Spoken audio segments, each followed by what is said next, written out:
Merci Virginie Rosière. Merci, merci Madame la Présidente, merci Madame la Commissaire. Alors on partage tous évidemment l'idée de la mobilité des professionnels dans le marché des services en Europe, mais on a déjà un instrument en place pour ça et qui, s'il était appliqué correctement, devrait le permettre en justement permettant d'atteindre l'équilibre entre les légitimes contrôles ou obligations pour exercer ces services dans les États membres, et puis la liberté de circulation et la simplicité. Cet instrument, c'est la directive service. Alors effectivement, il n'est pas toujours bien appliqué. Mais la question que je me pose, c'est pourquoi prendre un nouvel instrument si on n'est déjà pas en mesure de faire appliquer correctement celui qui existe? Qu'est-ce qui nous garantit déjà qu'on pourra faire appliquer de nouvelles mesures, de nouveaux dispositifs, si les dispositifs qui sont prévus par la directive service ne marchent pas correctement? Donc moi, ce que je voudrais, c'est que, effectivement, on pointe du doigt les États membres, parce que la vraie difficulté, elle est là, c'est que les États membres ne jouent pas le jeu dans l'application de la directive service. En tout cas, certains le jouent, et certains le jouent beaucoup moins. Mais je me demande si c'est pas quelque part le maintien d'une forme d'injustice, et injustice dont on sait qu'elle peut être perçue de manière assez délétère pour le projet européen, que de considérer que c'est un état de fait, qu'on l'accepte, et qu'on va mettre encore de nouveaux outils qui peuvent être perçus comme de nouvelles contraintes, mais sans s'assurer qu'ils sont appliqués de la même façon, de manière équitable, équilibrée par tous les États membres. Et là, je dois dire que c'est aussi le rôle de la Commission de s'assurer de cette correcte application et que là-dessus, peut-être qu'il aurait fallu commencer par l'aspect de contrôle de l'application plutôt que par de nouveaux instruments. Et je voudrais concentrer ma préoccupation sur deux objets en particulier. Le premier, c'est la notification. J'entends que le système de notification ne marche pas bien, mais il y a déjà des États membres qui notifient toutes les législations qui rentrent dans le champ de la directive service. D'autres ne le font pas. Pourquoi vouloir augmenter les contraintes sur ceux qui effectivement font les notifications et ne pas exiger de tous les États membres qu'ils remplissent déjà les obligations qui existent? Enfin honnêtement, moi je serais un État membre qui joue le jeu des notifications, vous voulez augmenter les contraintes, je vois qu'à côté il y a des États membres qui ne notifient pas, ils n'ont pas les contraintes existantes et ils n'auront pas demain des contraintes plus élevées.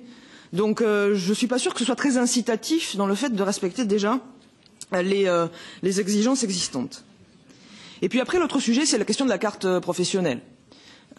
Normalement, avec l'article 16, on a un certain nombre de dispositions qui peuvent être contrôlées par les autorités compétentes du pays d'accueil pour s'assurer que le prestataire qui vient prester temporairement un service respecte un certain nombre d'obligations, mais qui ont été déjà passées en revue pour s'assurer qu'elles répondent à des objectifs d'intérêt général. Mais dans la directive service, vous avez aussi une obligation qui pèse sur les États membres de permettre d'accomplir en ligne, d'avoir accès en ligne à toute l'information sur ces obligations, mais aussi de pouvoir accomplir en ligne toutes ces formalités. Et je ne vois pas en quoi le fait de dire que c'est maintenant une autorité dans le pays d'accueil qui va être chargée de vérifier la compatibilité avec les règles du pays de destination. Si les États membres n'ont pas joué le jeu pour rendre accessibles ces formalités à distance, l'autorité compétente du pays de destination, elle ne sera pas plus en mesure de le faire que l'entreprise n'est en mesure de le faire aujourd'hui. Donc je me demande comment tout ça va fonctionner si on ne s'assure pas que les dispositions aujourd'hui, je parle des points de contact uniques et des guichets uniques au sens de la directive service, qui devraient être en place dans tous les États membres et qui devraient permettre de faire tout ça.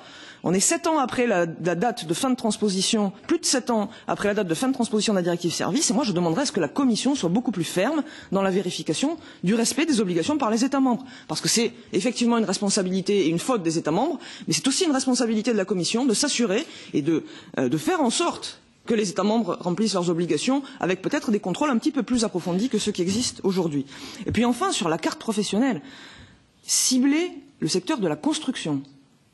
Enfin, on est en même temps en train de réviser la directive détachement des travailleurs parce qu'il est avéré qu'on a des cas de dumping social dans certains secteurs, dont le secteur de la construction, et des cas avérés dans beaucoup d'États membres. Cette situation, elle est critique pour le projet européen, parce qu'elle crée des distorsions de concurrence, elle crée des menaces sur l'emploi, les conditions de travail, elle dégrade les conditions des salariés aujourd'hui, cette situation de dumping social.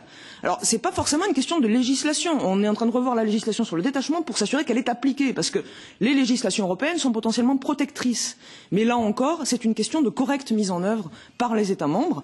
Et je me demande si, en mettant en place une carte professionnelle qui sera délivrée à l'initiative du pays d'origine, on n'affaiblit pas un petit peu les moyens pour les autorités de contrôle sur les États de destination, parce que sur le détachement, on a de la fraude directe au détachement, mais on a aussi une utilisation massive des faux indépendants en utilisant l'article 16 sur la prestation temporaire de service de la directive service pour contourner la directive détachement.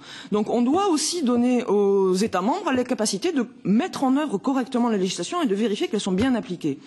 Donc là-dessus, je pense que avoir cette double intervention à la fois comme on le demandait sur la directive détachement, mais aussi sur le secteur de la construction au travers de la carte professionnelle, ça nous met tous dans une situation très difficile pour expliquer qu'on prend correctement en considération la situation sociale des travailleurs partout en Europe.